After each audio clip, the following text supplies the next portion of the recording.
This is a podcast for waking up the dreamers of the world. Are you a dreamer? Do you see yourself as a visionary here to fulfill your life's sacred purpose? Do you believe your higher self is leaving you clues to life every night in your dreams? I'm Patch. And I'm Sarah, and we're certified specialists in the subconscious mind. Every week we show you how to step beyond the physical and tap into the power of your mind. We're here to help you discover your spiritual gifts and to wake up. Welcome to Dream Lovers. Welcome back to the Dream Lovers podcast. After a little hiatus, we are back and better than ever. Wouldn't you agree? I would agree. Yes, we are back. Had, like she said, a little hiatus. We just kind of took care of some life stuff for a few weeks, and now we're back. But when we decided to come back, we decided, what if we let people see our beautiful faces while we talk? So now you have options. You can listen to the podcast, or you can watch and listen to the podcast. And this required a different setup. So you might have imagined us in the original podcast being in the same room, and we were, but now we figured out the best distance from you anyway. Yeah. So We figured out the best way to do this was to be in different rooms. And so, it's better for our setup. It's better. There will be no fighting, physically, at least. So we never fight physically. No, just for the record, after the last 6 weeks of my obsession, the Johnny Depp trial. Yeah. So just for the record, in case people were wondering, we've never fought physically. We don't physically fight. Sarah has never taken a shit in the bed. Exactly. I still have all my fingers. So. Although I did lose part of my fingernail a couple of weeks ago because of our dog, but that's neither here nor there. And when I was in high school, I cut off part of my finger in home ec. So you did? Yeah, I've told you that story. I wasn't listening. I was making a sweatshirt and I was playing with the scissors, and I was flipping around and closing them and stuff, and then something flew by my eye, and it was like, oh, that was a piece of my finger. Oh my gosh! So yeah. I burned a piece of my hair in home ec at one point. They were like, don't burn your hair. And then I burned my hair. Anyway, moving on. We're just happy to be back behind our microphones and chatting with you. So what are we going to do today? Today, we are talking about the 5 pillars of magic. And we're specifically talking about that because magic is something that we've kind of referenced on this podcast before as a way of kind of expressing your will in the world, of connecting with our dreams, of kind of honing in on who you are. Magic is one of the processes you can use to do that. And when we say magic, processes that we teach all of our students and clients. Absolutely. Part of what we do. And so Sarah and I, when we were discussing this episode, I told her what I saw as the 5 pillars, and she said, "Where did you get this?" And I said, "Well, where'd you get these 5 pillars? Whose 5 pillars are these?" And so somebody else you might be able to point to some book and say, well, here, it says the 5 pillars here. And it's those, I didn't read it anywhere. I just kind of, as I was thinking about my own practice, I was like, it really is kind of built on these 5 pillars. And these are the things I need to be focusing on. And so that's what we're going to be discussing. And I feel like we call it the 5 pillars of magic because magic is kind of one of the mandates of this podcast. But for somebody who maybe has encountered a gatekeeper before in the past and thinks, well, I live in a suburb. I have a job. I'm not a magician. I would argue, first of all, yes, you are. Right. But or even second, a business or anything, right? Because most of our listeners have businesses that they're also pursuing, and they might think the same thing. I think it's so true. A lot of our clients that may be a hurdle when they think about working with us. They're like, well, I'm not a magician. So it's like, Yeah, you are. Yeah. But as you're coming to terms with that definition of yourself, these are really the 5 pillars, I think, of successful humanity. How to be the best human you can be. These are 5 pillars that can help with that. And so if you're not ready to go full magic mode in your mind, if you're still wrestling with that, there are no good gatekeepers here. You don't have to buy a black robe. You don't have to renounce the faith of your childhood or anything. These are just 5 pillars for successful humanity. Love it. All right, so let's just get started. The first one, pillar one is manifestation. And I recognize as I say that word, that is a loaded word. A lot of people, words, so absolutely. Yeah. A lot of people. Well, if it's your favorite word, I would argue it is loaded. Okay, it's loaded in a good, yeah. It's loaded with meaning. And that's when we say a word's loaded, that's what it means. It's like there's a lot of meaning packed into this word. Yeah. And so some of that comes from Rhonda Byrne and The Secret and Law of Attraction. You know, people talk about manifesting, and the word becomes a good litmus test for where a person is, because some people hear manifestation and they're like, oh, come on, just pull your boots up and do the thing.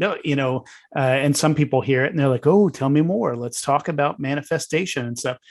And I think manifestation can comfortably fit into both of those worldviews, because manifestation, I think, has 2 parts. The first part is prayer. So any manifestation involves prayer, and prayer is just however you do it, whether it's the Lord's Prayer, talking to God, or doing some kind of mantra, or sigil work, or a spell, or a ritual. You're basically doing something where you're asking a non-physical power, a non-physical presence into your experience to help you achieve something. And so that's the first part of manifestation. The second part of manifestation is the plow, putting your hand to the plow. You can't just ask God or the universe or your higher self or whatever for help if you aren't willing to do some of the work yourself. And so manifestation has 2 parts, prayer and plow. And I would also add to that manifestation is not something that you have to, that you're doing. Here's what I'm trying to say. Manifestation is something that's happening already. You're already manifesting because you're already thinking about things and feeling a certain way about things and focusing on certain things, and you're doing certain things. So you're already covering both parts of what you just said, Patrick. You're already covering all of that in your daily life, the way that you move about the world. You have already manifested your entire life and your entire existence. And so what you're talking about is conscious manifestation, because everybody is manifesting. Most of us do it unconsciously, and we're just unaware of the power and the will that we have in the world, but we're manifesting things a lot of times that we don't want, or continuing processes that we don't want to be continuing. So absolutely. We pray and work consciously, and we pray and work unconsciously. Yeah, absolutely. So that's the first pillar. The second pillar is divination. And so this one's probably potentially loaded too, because divination, when we say divination, a lot of times we mean stuff like the tarot, or casting runes, or tossing the I Ching. There are a lot of methods for divination, and there's a lot of views on what it is. Some people will say, well, divination is that non-physical entity reaching in and creating a synchronicity for you to get information from. And so I believe that, but I believe, and this is just my belief, I'm talking about me right now. My belief is that non-physical presence is one with, or speaks through, your subconscious. So for me, when I do divination, if I were to draw a tarot card. I'm going to draw it, and I'm not going to look at the little white book that tells the meaning of the card. I'm not going to look the card up on the internet to see what people say it means. I'm going to say, what does it mean to me? And I'm going to look at that and be like, well, what does this picture make me think of? What do the parts of this image make me think of?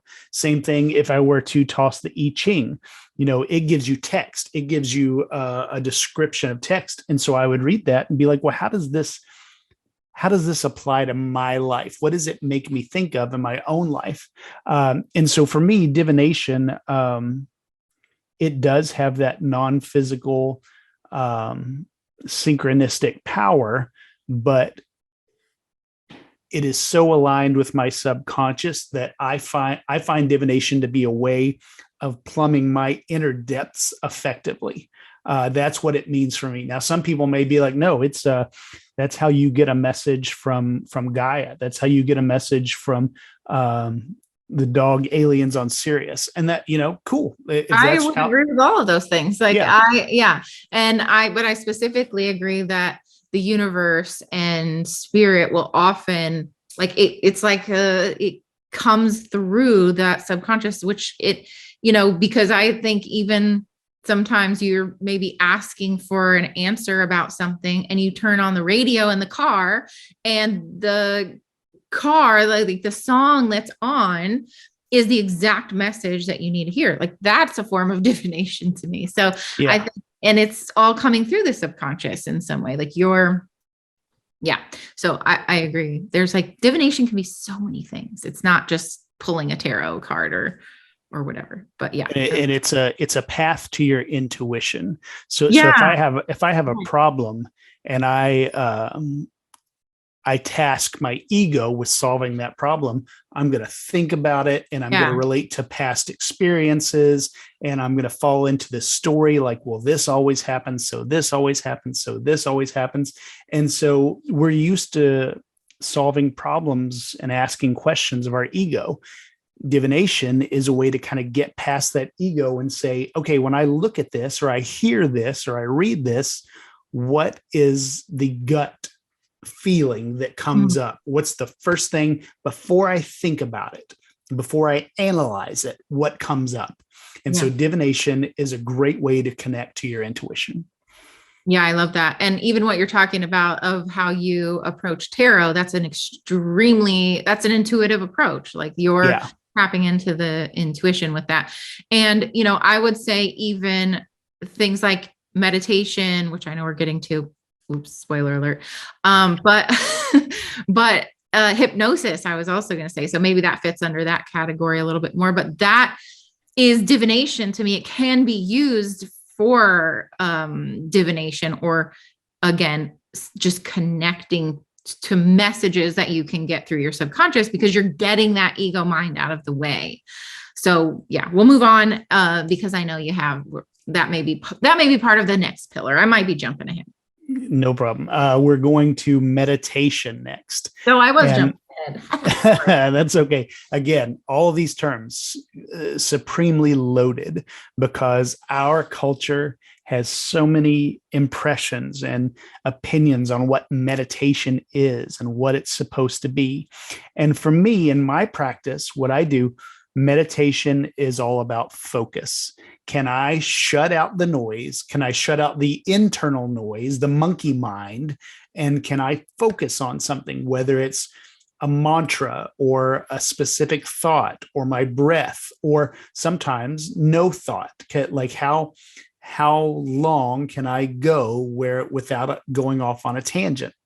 And it took me a long time to get comfortable with meditation. And I feel like I'm at the point right now where I did 20 minutes this morning, and it went by like that. I couldn't believe it was over. And I use I'm not saying you have to use one of these. This is ancillary to meditation. I don't use one of these, but it is kind of a neat, little tool. It's a Muse headset. And so it measures what's going on in my brain and my heart, my body, and tells me, first of all, it records a baseline. It's like, at your baseline, here's how much your brain is doing. And so then as you're meditating, you're seeing, can I get below that baseline for the longest part of the time? Same with your heart rate, same with your movement. This morning for those 20 minutes, I was 95% of the time below my baseline. And I was so thrilled with that. Like, I was like, yeah, that's what I'm going for. And so it's just training your, focus is a muscle. Like your brain is a muscle. And so when I started meditating, it was 5 minutes a day for a week. Then it was 10 minutes a day for a week, then 15 minutes and 20 and on up.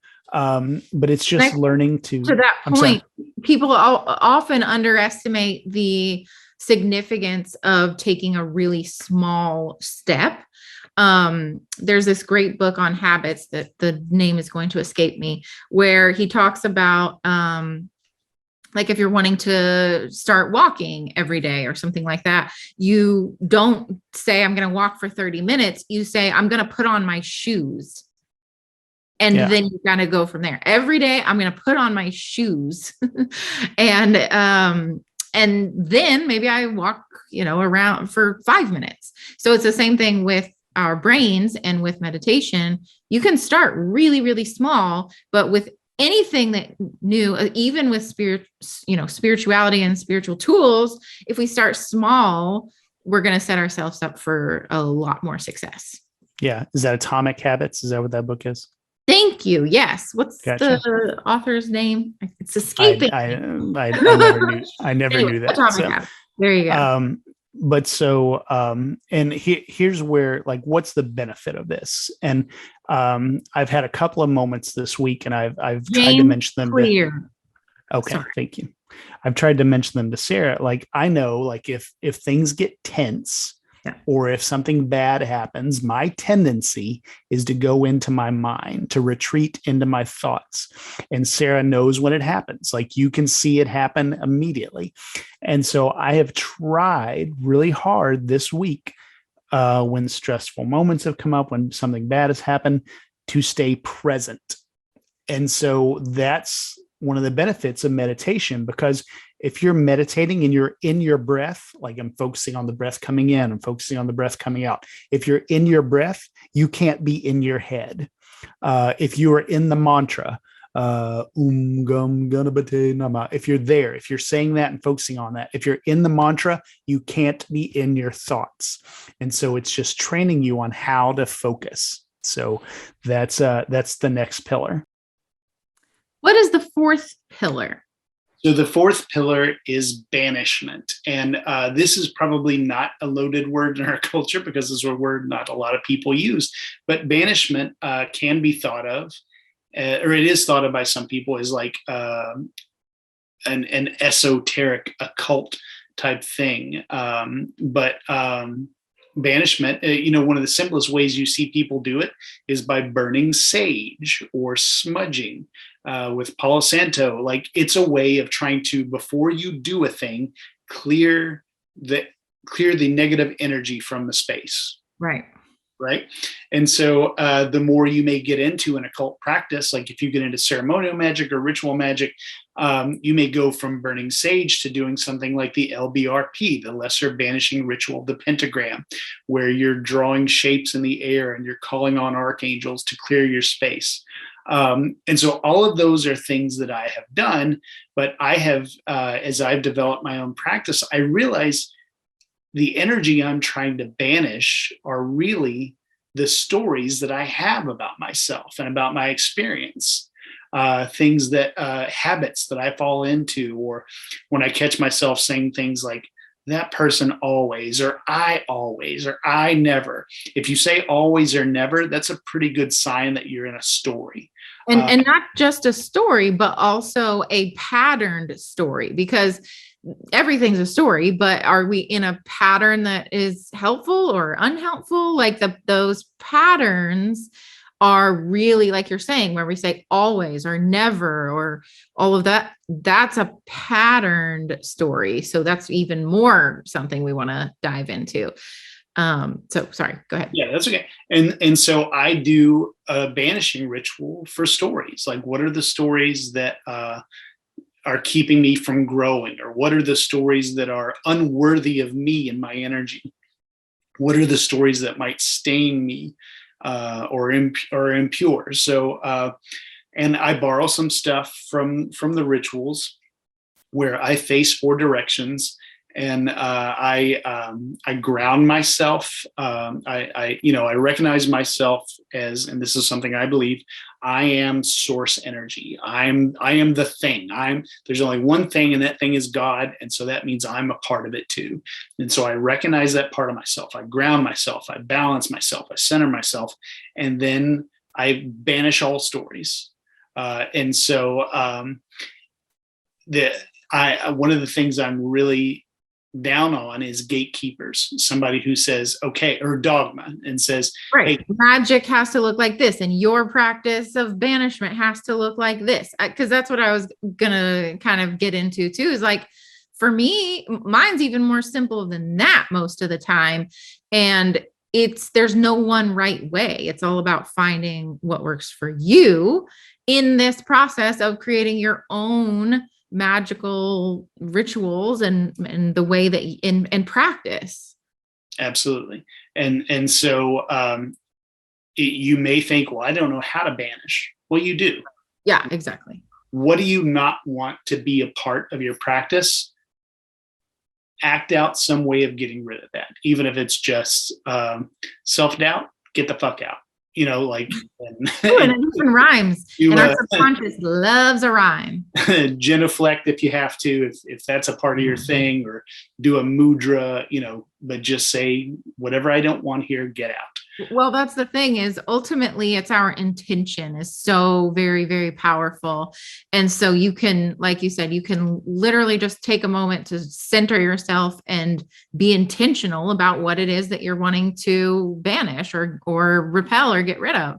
Yeah. It's as simple as being intentional about your focus. It can be. Absolutely. The last pillar is documentation. And that may sound strange, but if you look into magic practices, whether it's witchcraft or ceremonial magic, documentation is almost always a part of it. So if you're into witchcraft or Wiccan, you may have heard of the Book of Shadows. And so you're told, okay, as you start your practice, keep a Book of Shadows. And so that's just a place where you write down what you're doing every day, what effects you see, what are important context.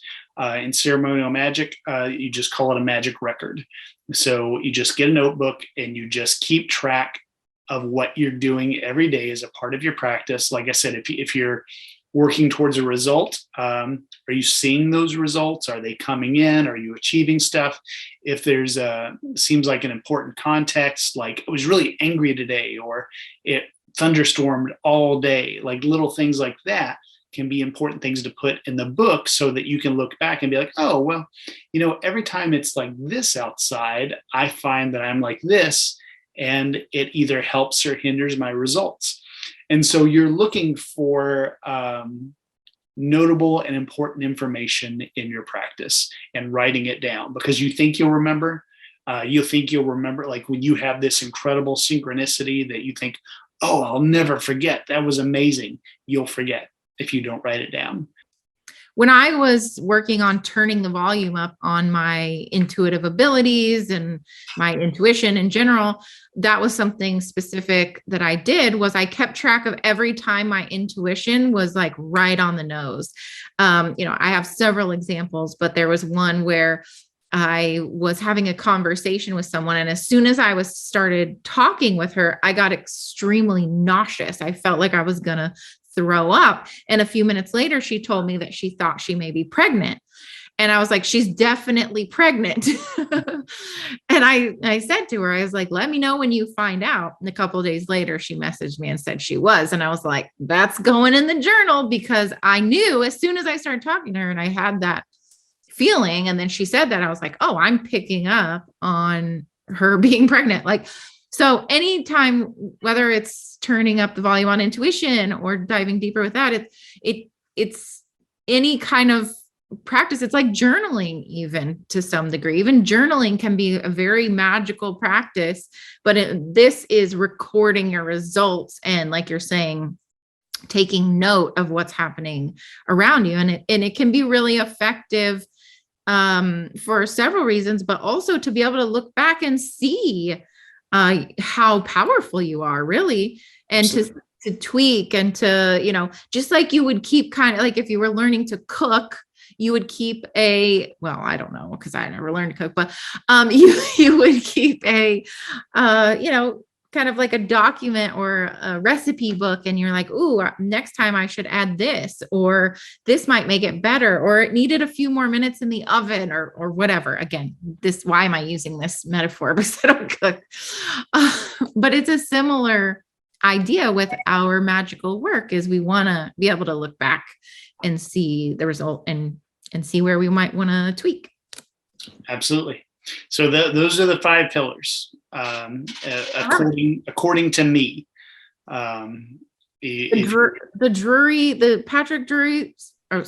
Patch Drury's 5 pillars of magic. Yeah. So if you look at Eliphas Levi or Aleister Crowley or something, they may not agree, and that's fine. I didn't ask them. But those are the 5 pillars that I practice, and hopefully that's helpful to you. I love it. All right. So thank you for hanging out with us. We will see you next week. We are going to be back with regular weekly episodes. And we are, just like we always do, we're going to be alternating between our different magical and personal and spiritual development things. And also, as it's summer, also dream episodes. And yes, our little one is home for the summer. Jack Henry, would you please say hi? Hi. Testing. Yeah. Perfect. I love it. All right. And now say bye, because we are wrapping up, and we will see you next week. Bye. Bye, guys. Thanks.